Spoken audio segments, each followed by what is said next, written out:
Hello, welcome back. Right, as you can see, at Manic Miner, the old classic, one of the seminal games from the ZX Spectrum era, but it also was out, as you're going to see, on the BBC Micro, Amstrad CPC, Commodore 64, so it's going to be Spectrum, Amstrad. No, it's not. It's going to be Spectrum, BBC Micro, Amstrad, Commodore 64.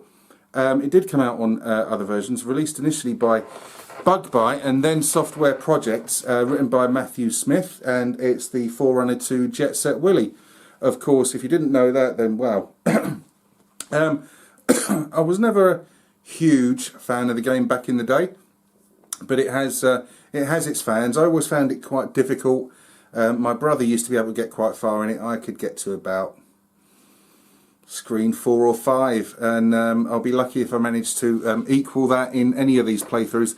But the aim of it is just to show the versions side by side as ever, just to sort of hang some conversation off of what you thought of the version that you owned for your particular computer against what you thought of the versions that you'd never seen before. There are some similarities, there are some differences, strengths and weaknesses to all.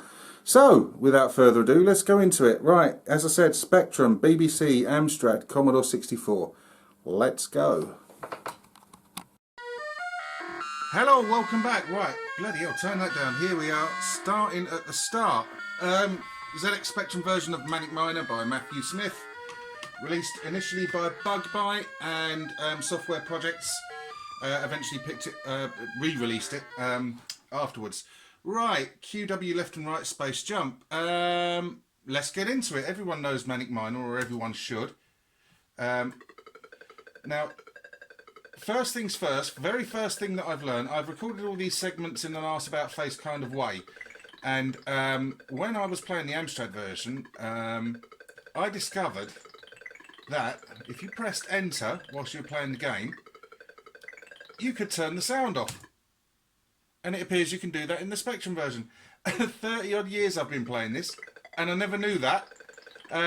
So what undiscovered sort of gems of gameplay that you never knew from back in the day have you only just figured out you can do in any of your sort of games that you play?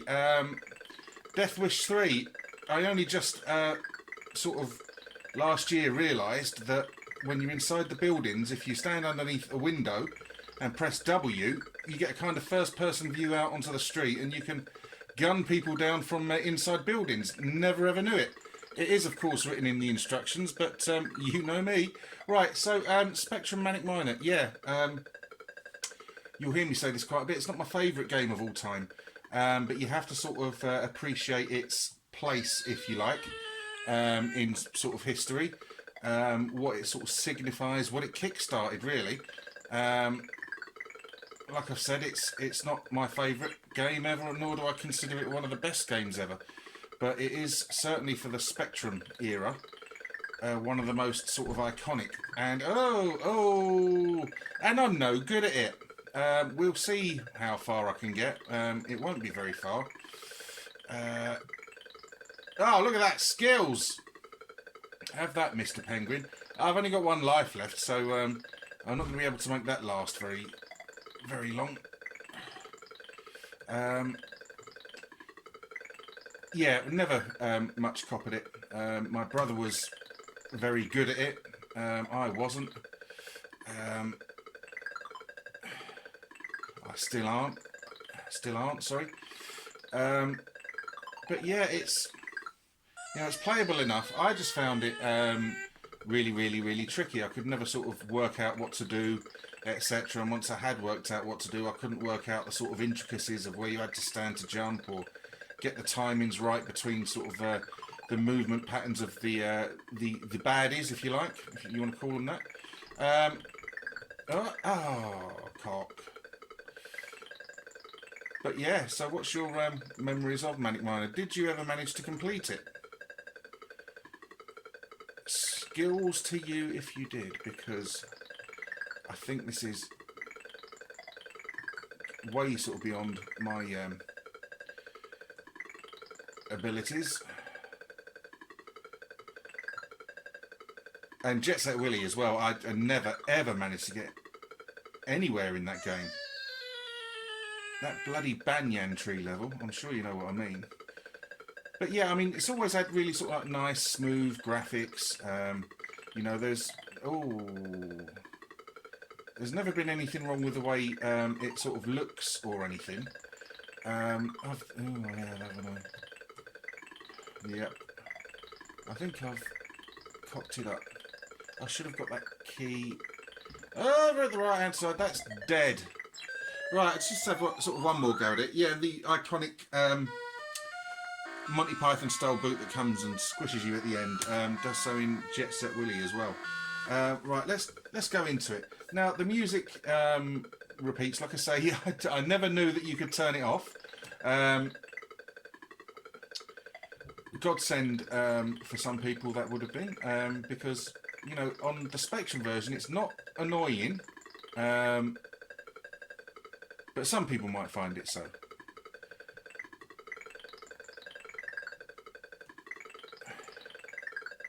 Right. Here we go. Oh, that might be too close to that spiky thing. No, it wasn't actually.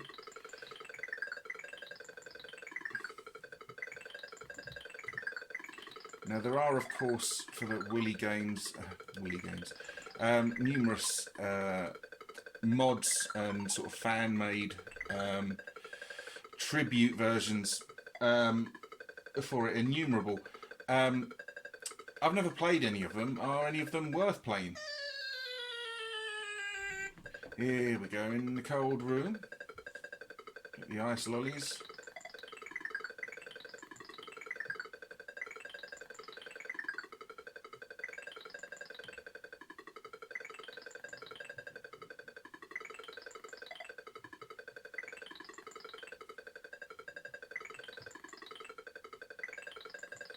Now, these style of sort of platform games were never sort of really my cup of tea.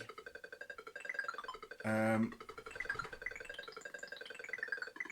tended to find them quite sort of difficult. I could appreciate sort of how well they're sort of designed, etc. But games like Technician Ted and the first Dynamite Dan game, I'm not sure I've ever played Dynamite Dan 2, I found really tough.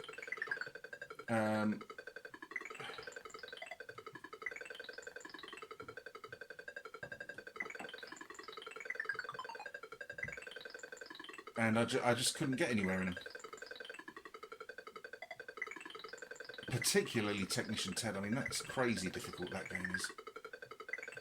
Oh, bollocks.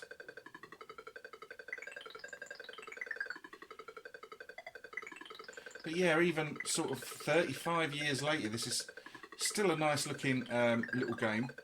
Back in the day, I think it was like $6.95 or $5.95. I can't remember. I didn't actually check that info on WASP, but you know, you've certainly got a lot of game for your money. There's about, I'm not sure how many screens there are actually. Progressively more difficult, and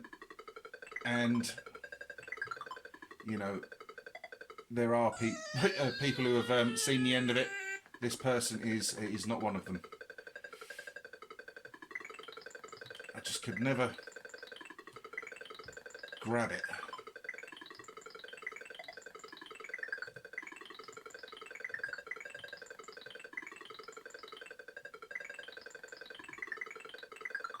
Oh, that's bad. Uh-oh.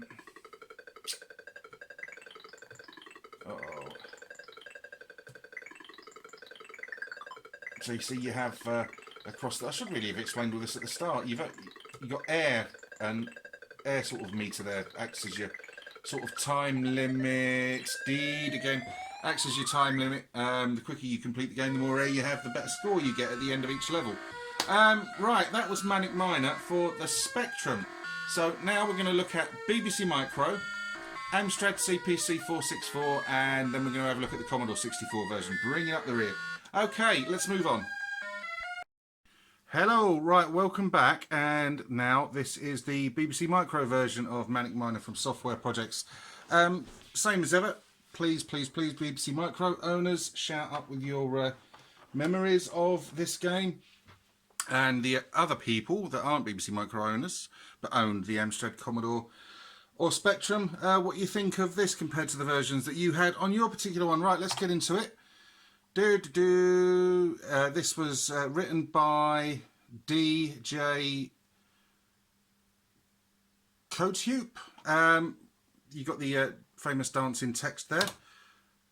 We don't need any of that copy protection stuff. Right, let's get into it. Z, X and enter are the keys, left, right and jump. Now, your eyes aren't deceiving you. Hang on a minute, where's the bloke gone? Where am I? Oh, there I am, right, okay. Your eyes aren't deceiving you. That was the demo mode. I thought that was me. That is the size of the playing window, and I presume it's that size to be able to get the movement, which is quite nice and smooth, going along. Now, I've always been crap at Manic Miner.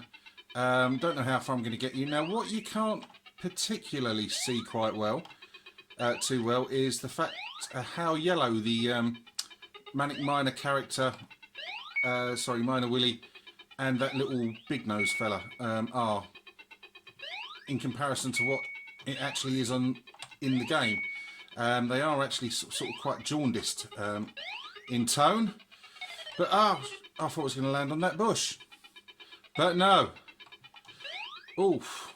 Yeah, you can see the air goes down the side there, and he moves slightly slower, I think. So like I say, there's a lot of empty screen here,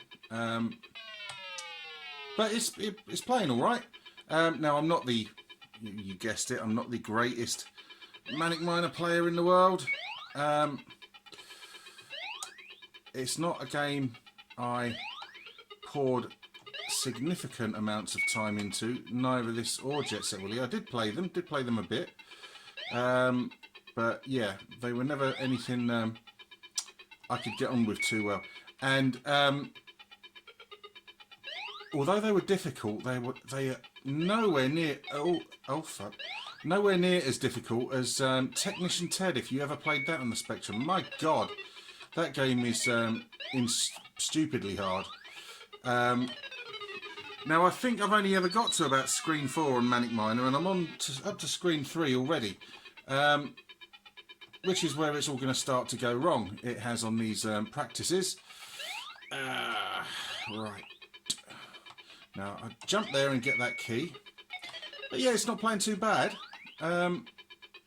You'd certainly have been happy with it if you're a BBC Micro owner. It's by no means atrocious. Now, not too sure what other systems, other than the ones I'm going to be showing you, Manic Miner arrived on. Oh, bloody hell. This is a first. Right, okay. Yeah, I'm not too sure whether it was on things like the Oryx and Dragons. You tell me. I don't know. But it's one of those games that seems to be sort of, most platforms seem to have a version of it. Now, I know Manic Miner came out on the Game Boy, a version of it, some years back. Game Boy Advance, sorry. And it didn't look too special. That said... Oh, balls, that should never be a lost life. Oh, you fucker. But it is, right. Yeah. So, anyone who ever played it on the Game Boy, please let me know.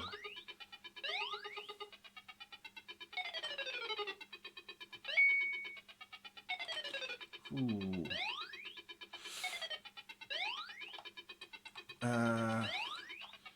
Right, this way. Oh, that's gone well so far. Up until then. Last life, Willie, and then you shagged, mate. Yeah, anyway, sort of that waffle aside, on the BBC Micro, apart from the small sort of playing area, it's not too bad at all. Certainly you'd have got your money's worth out of it if you were a Manic Miner fan back in the day. Like I say, it's a little bit slower. there are some sort of aesthetic differences necessary. Oh. Oh, could this be? Oh dear. Right, come on. Don't panic, Baz. Right, how do I get over there then? Not like that. Anyway, the abandoned uranium workings proved my undoing yet again, as it usually does. That's as far as I can ever get in the BBC version. Right, time to move on. Righty-ho, Amstrad CPC 464 owners from back in the day, this is your turn for your version of Manic Miner. Played this once, and that was about 5 minutes ago. So let's see what it's like. I'm going to press the wrong... Have I pressed caps? I've pressed caps lock, haven't I? Right, unpressed caps lock probably wouldn't have made a difference, but never mind. Right, so yeah, you've just seen the BBC Micro version follow the Spectrum version, and we're going to have the Commodore 64 version after the Amstrad version. How many times can I get the word version in a sentence? Probably about 5, I think that was. Right, takes a short while to get loaded. So yeah, this is your opportunity to reminisce about the Amstrad version of Manic Miner. We'll follow at some point in the future Jet Set Willy video. Now that's a bit of a harsh rendition of the song from the Spectrum version. There was of course there didn't appear to be any music in the BBC Micro version. But let's get into the game. Press enter at the start. So what does Baz do? He presses space. Now, first things first, you're going to think, oh, this is a bit silent. But if I press enter, then I get the familiar music. And, you know, it's quite nicely presented, this game. Graphics are nice. Nice speed to it. Fuck it. Slightly bigger playing window than the BBC Micro version. As you can see, down the bottom is the Dancing Willy, and the air meter. That was down the side of the screen on the BBC Micro version. I don't know where it is on the Commodore version, because I've not played it yet. Now, it's quite a godsend that you have the option to turn the music off in the Amstrad version, because it's actually getting on my nerves quite sort of quickly. The game itself plays very nicely. Wouldn't have been disappointed with this. But again, those of you who have never seen this version, what do you think of it? I suppose a game like Manic Miner is... oh, that's quite a nice effect actually. That doesn't happen on the Spectrum version. A game like Manic Miner is probably one that's really more... you have to put more effort into cocking it up than you do into getting a good version of it. Because it is sort of fairly simple in design but devious in sort of game mechanics. You know, you've got collapsing platforms. I'm going to turn that off now because that's really getting on my tits. Oh, that was close, Baz. Now I wonder if I can get further than I did on the BBC Micro version. Oh, I thought the sound was a bit funny. That's because I've got the internal speaker ever so slightly up as well. I wondered what, there was kind of like an echo and I couldn't work out what it was. It's because I had the internal speaker volume slightly up, so I've turned that down now. But yeah, this is nice. Again, it's never been one of my favourite games, and on this version these collapsible platforms are a bit more obvious.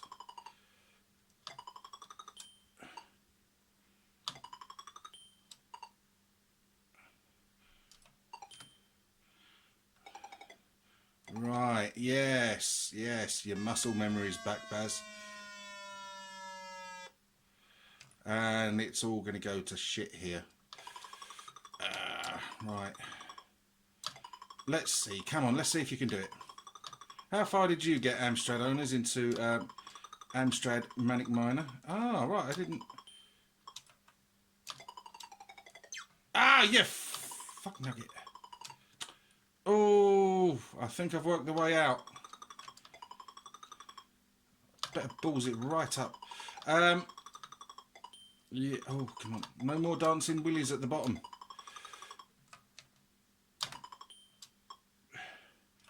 So if I... It won't let you fucking... Oh. How do I do that bit then? Right, it's one more try at the Amstrad version. Right, enter the start. Right, come on in, Willie. Right. Doobie doobie doo. Na na na na. Na na na na. Goodbye. Oof. Right. Who you calling Big Nose? Ah! If I was Vilord Such, I'd have gone tits when that happened, or knackers. But I'm not Vil.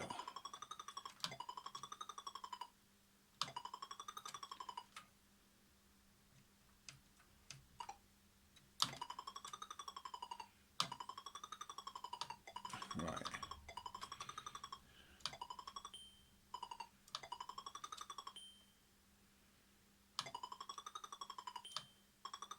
Seems as if, as well, correct me if I'm wrong, but the collision detection seems slightly more forgiving on the Amstrad version. If on the Spectrum version, it would, if I remember rightly, you had to only get in with like a millipixel of one of those spikes up the top, and it would knacker you right up.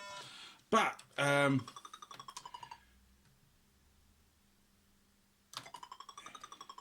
oh, maybe not. Yeah, just go. Oh dear, forgot he keeps turning round. Right.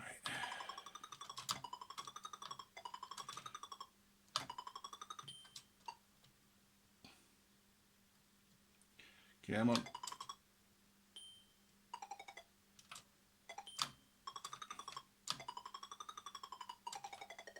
Boing. There we go.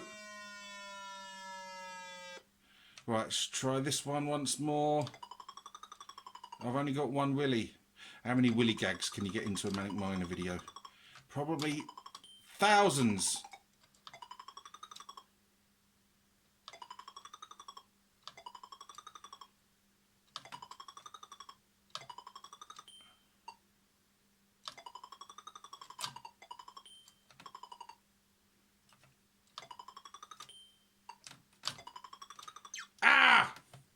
It's not happening on this one, I'm afraid, boys and girls.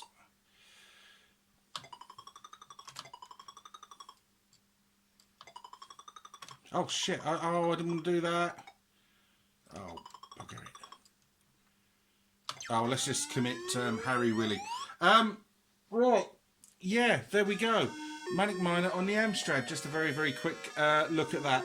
Let's move on and see what it's like on that Commodore 64 thingamajig. Welcome back, Commodore 64 owners. Let me just turn that down, bloody hell. Commodore 64 owners, it's your turn for your version of Manic Miner.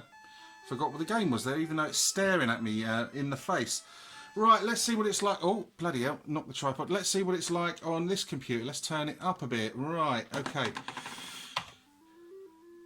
Now the sound, the music is a bit muted. I don't know if you can hear that, but one of the things I noticed is one of the notes seems to be wrong. If you listen, I'll shut up for a bit. That one just there. But that's just splitting hairs, being pedantic. Right. Yeah, it looks decent enough. Moves. Nothing wrong with the way it sort of moves. Graphics are probably a little bit softer. Oh my god. Than we've seen on other versions.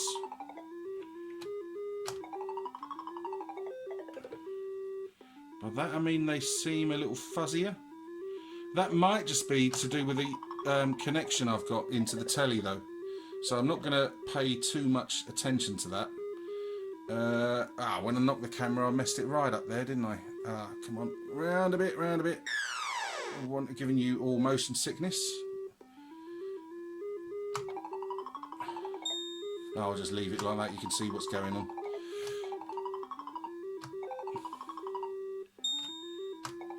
Yeah, I mean it's playing alright. like I've said already, this is not my favourite game, but I sort of wonder if it was as loved on the Amstrad Commodore 64 and BBC Micro as it is on the Spectrum. That's quite a nice sound effect, I must admit, I do like that.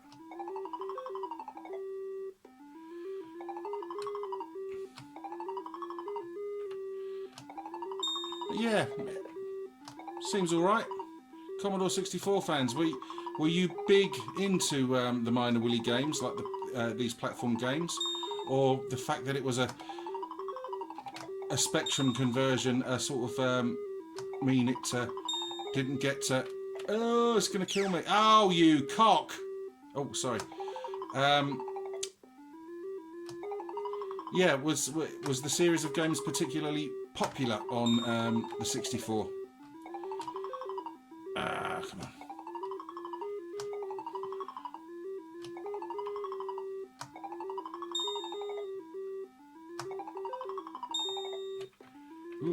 Oh, you... Oh, dear. Well, I'm on screen 3 anyway. I'm on screen 3. Well, what a victory. It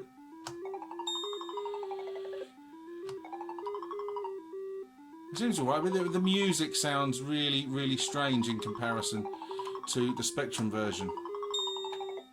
Oh, I've ballsed it up again, haven't I? Oh, no, I haven't. No, I haven't. Oh, yeah. Oh, I might actually have done this. Right. Have that. Right, now I've got to try this one again. Let's see if I can make the Commodore 64 version, the first version of this, I successfully do! Whoa, whoa, whoa, whoa, whoa.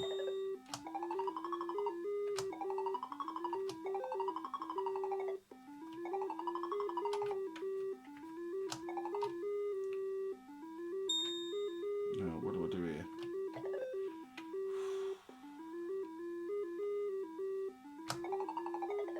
Ah! Oh, no, it's not to be. The abandoned uranium workings is Baz's nemesis. Yet again, Jesus Christ. Oh, that is screechy as hell. Wow. Right, okay, yeah, Manic Miner for the Commodore 64 there. Now let's go to the outro.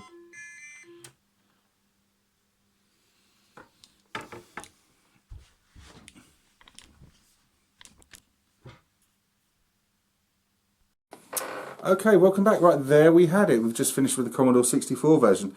Like I said at the start, it's never been my sort of most favourite game, but a lot of people do love it. Love? That's not even a word. A lot of people do love it.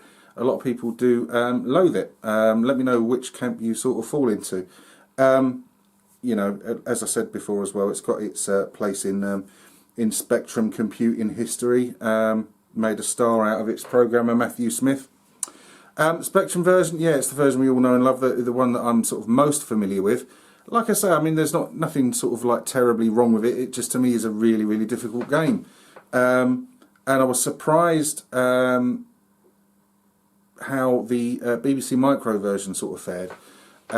It's a game that you would have thought, like I think I said in the segment, it's difficult to cock up. I'm sure there is a bad version of it out there somewhere, but the BBC Micro version, apart from having that quite small play area that I mentioned, it's fine. It does what it needs to, and if you're a BBC owner, you wouldn't have been disappointed. The Amstrad version, I thought it was really clean and crisp, nice graphics on it. Irritating as hell sound. I mean, you know, it runs through the Spectrum game, but it doesn't seem to get on your tits as much as the Amstrad version does. But kudos to them for actually including an option to be able to turn it off. You know, that was a godsend, because it really did get on my nerves a bit. But the game itself, yet again, played absolutely fine. As with the Commodore 64 version, the graphics were a little bit fuzzier. But as I said, I'm not going to place too much emphasis on that, because that may well just be the crap telly and the sort of lead that I've got plugged into it with a C64. But it played okay. I think the collision detection may have been a little bit awry. But it may also just be me making excuses for being horrifically shit at the game. It's probably a bit of both. So there we go, not really a bad version there. If you liked Manic Miner back in the day, you'd like those versions. If you didn't, you wouldn't. So there we go. So as ever, if you like the video, please let me know. If you wish to subscribe, please do so. But if you do subscribe, please, please, please join in with the conversations and discussions, because that is what it's all about. Okay, if you made it this far, thank you ever so much for watching. Take care of yourselves. Goodbye.